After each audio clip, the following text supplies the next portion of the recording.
औज़ुबिल्लाहिमिनश्शैतानिर्रजीम बिस्मिल्लाहिर्रहमानिर्रहीम। शुरू अल्लाह ताला के बाबरकत तो बुज़ुर्ग नाम से जो अपने बंदों पर बहुत ज़्यादा रहमत फरमाने वाले हैं। गुज़श्ता साल हकीम बाबा सैफुल्लाह की तरफ से मेरे तमाम दोस्तों को अस्सलामु अलैकुम व रहमतुल्लाहि व बरकातुहू। जी तो दोस्तों, आज का हमारा जो टॉपिक है वो क़ुव्वत ख़ास के रिलेटेड एक मर्द हुआ करता है, जिसमें कि लोग अक्सर ये शिकवा करते हैं कि हमारा जो नफ़स है ना वो शुरू में वो बारीक हो गया है, पतला हो गया है या छोटा हो गया है, या उसके बाद एक लफ्ज़ बोलते हैं कि वो बिल्कुल शीशा बन गया है, यानी उसमें जान ही नहीं। छिछड़ा उसको कहते हैं कि जो बिल्कुल ही बेजान हो।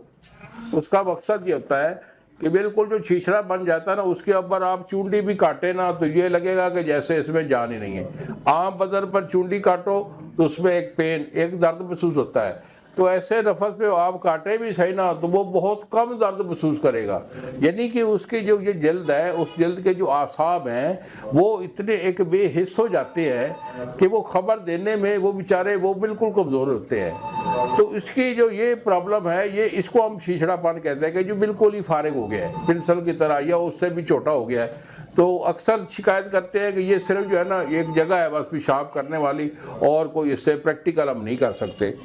तो ये छिछड़ापन होता है। और ये जो नफस का छोटा होना या पतला होना या शुरू में जड़ से बारीक होना, ये बेटा गलत कार्य की वजह से होता है। वो लोग जो कि कोई इस कभी हरकत को करते हैं, वो हाथ रस्सी करते हैं या किसी और तरीके से जो है ना इसका अखराज करते रहते हैं, तो इसका जो जिसामत होती है ये बड़ी नफीस है। आप ज़रा गौर से देखिए कि जैसे स्पंज होता है ना, फोम, ये फोम की मानद इसकी जिसामत होती है। इसमें कोई हड्डी वगैरह कुछ नहीं होती, बल्कि इसके अंदर वेनें हैं और ये बड़ा नफीस है।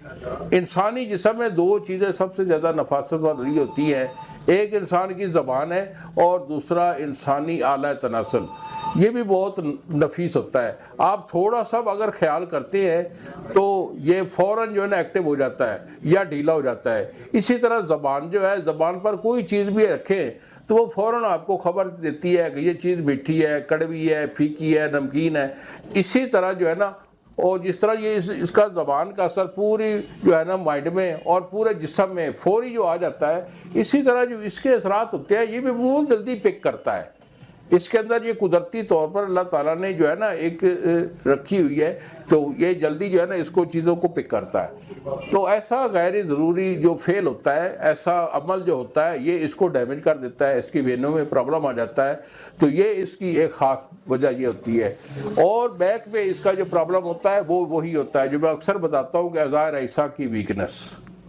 इसमें इस कभी हरकत में इसके पट्टे कमज़ोर हो जाते हैं, बंदे के हाजमा ख़राब हो जाता है, जिगर खून कम पैदा करता है और दिमाग जो है वो कम, सर में दर्द रहता है, सोच कम हो जाती है, याददाश्त कम हो जाती है और दिल फड़कता है, सांस फूलता है। तो बंदा जो है किसी काबिल नहीं रहता, यानी कि ज़िंदगी के काम काज करना से भी फारिग और बीवी से भी फारिग। तो ये जो कभी हरकत है, तो ये इस वजह से ये ऐसा ये होता है, इसकी शक्ल जो मैं आपको बता रहा हूँ कि नफ्स का पतलापन या जड़ से उसका कमज़ोर होना या छिछड़ापन होना, ये इसके असबाब होते हैं। और इस मरज़ से बचना ये बहुत ज़रूरी होता है। तो इसके लिए हम इलाज करते हैं। मेडिसिन हमारी इंशाल्लाह 100% होती है और हम इसका इलाज जो है एक रेगुलर जो है तरीके से करते हैं, ठीक है। तो इंशाल्लाह बफज़ल खुदा कोई इतना लंबा इलाज नहीं होता है, मर्ज़ के हिसाब से 1.5 से 2 महीने का मैं इलाज देता हूँ और ये ज़िंदगी भर के लिए वो लोग इंशाल्लाह दुआएं देते हैं। तो अल्लाह ताला जो है आपको अपनी हिफ्ज़ ईमान में रखे। इंशाल्लाह अगर आपको हमारी ज़रूरत हो तो बाबा जी को याद कीजिए, मैं आपकी खिदमत के लिए हाज़िर हूँ। अल्लाह ताला आपका हामी नासिर हो। अस्सलामु अलैकुम व रहमतुल्लाहि व बरकातुहू।